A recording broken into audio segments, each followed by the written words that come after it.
Hi there, this is Councillor Glen. It is Wednesday, the 25th of March. I just wrapped up a few minutes ago a 3.5-hour City Council meeting. It was a historic meeting, if you want to call it that. It's the first time in our history of Council that we've ever been able to do a meeting via conference call. Normally there's a provincial law that says we have to meet in person, but obviously with all the physical distancing that everyone is being told to do, it made sense for Council to do the same thing. So we had a 3.5-hour meeting by phone. The mayor was in his chair in Council chambers, and there were a few staff there, but myself and most of my other Council colleagues called in from home. So my Council seat today was from the chair in my piano room at my house. Anyhow, I just used a new word there, or a word you're going to hear more of, which is physical distancing. A little bit of a change. We used to use social distancing, but physical distancing reflects better what's going on here. It's the need to stay physically apart from other people. There's no reason to stop being social by telephone, by video conference. You can check in on your friends. Just keep your physical distance 2 meters from anyone else, and limiting any non-essential trips outside of your home as much as possible, because that's how we are going to stop the spread of this virus and save a lot of lives. Just what happened at Council? Well, we did have the remote meeting, 3.5 hours. It was a special Council meeting, so we were only dealing with things that had to be dealt with because of this emergency situation. Mayor Watson started the meeting by calling a state of emergency in Ottawa. So what that means is there's already a state of emergency in the province. So from a city perspective, it just allows the city to move a lot more quickly, to mobilize and to be flexible enough to respond to a very rapidly changing situation. So it's important to have that piece formally in place. We had a big update from Dr. Etches from Ottawa Public Health. Really interesting update about all the different measures they're doing to mitigate this public health situation. So yes, the physical distancing, that's what you can do, and it's the most important thing you can do right now. But she was also talking about other things that public health is doing. For example, contact tracing.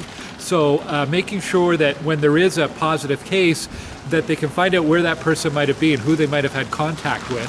And that's another way that they can slow down the spread of this. She talked about the need to increase the number of tests. So that's something that's rapidly changing. Decrease the amount of time it takes to get the results back from the test. That's important too. So these are all things that are progressing. She mentioned that there is a lot of work being done by researchers around a vaccine. That's something that is many months away. In the interim, are there any other antiviral treatments that can help mitigate the virus for people who might have it?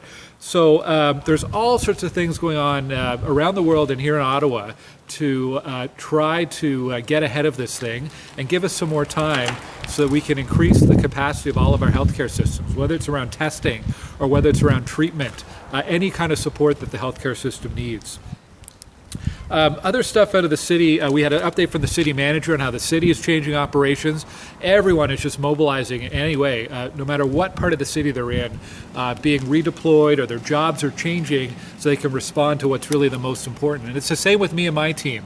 I know over the last week and a half, we've seen our roles and what we're doing changing very significantly. And obviously, all of our focus is on the big priority around helping our community and helping our neighbors in the response here to COVID-19. We also passed a number of motions to put into place measures and processes to reflect what's really going on. So for example, we are allowing people who need to defer their tax payment until the end of October. For most people it will be due now in April, but if you need more time, if you're a property owner or a business with a property assessment up to $7.5 million, you can go onto the city website and apply to defer your payment interest-free until the end of October. We heard about a number of initiatives underway to help small businesses.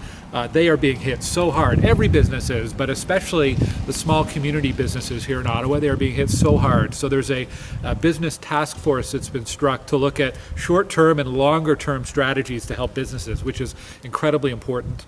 And a number of other things too. For example, the canteen at our rec center. They're going to get a reduction in their rent for the time that building has been closed. So all sorts of things that the city's trying to get into place to help soften the worst impacts from this.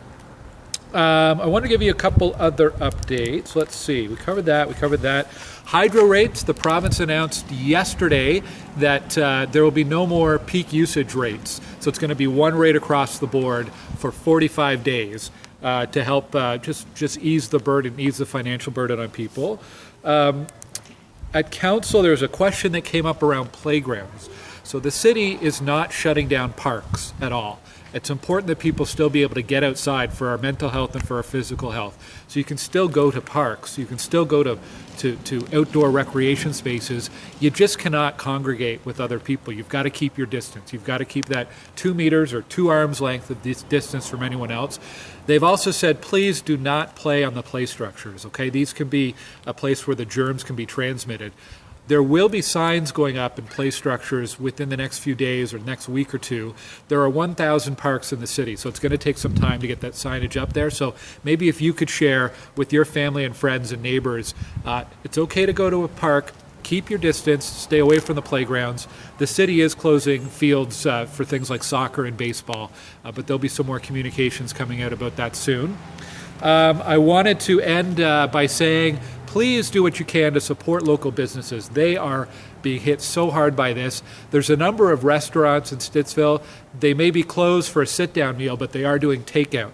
And if you can think of supporting the smaller independent businesses, they would really appreciate your support. I know we've got a call next week with the Stittsville Business Association to talk about what we can do as a community to support them. And I know the city's also got a number of initiatives on the way as well. But you can do something really important now, which is support a local business. Whether it's a restaurant or whether you're ordering something online, if you can find a local option to do that, it makes a huge difference. They are really struggling, and please help them out.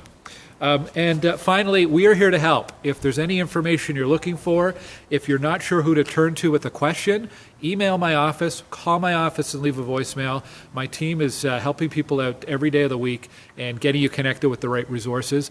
If you just want someone to talk to, or if you know somebody who could use a phone call, I love doing the calls as well. So we've been talking to a lot of people in the community, and if there's anyone that you'd like me to talk to, just pass along a note and I'd be happy to do that. I'll wrap it up there, and I'll talk to you tomorrow on Thursday. Have a great afternoon. Get out there for a walk. Talk to you soon. Bye-bye.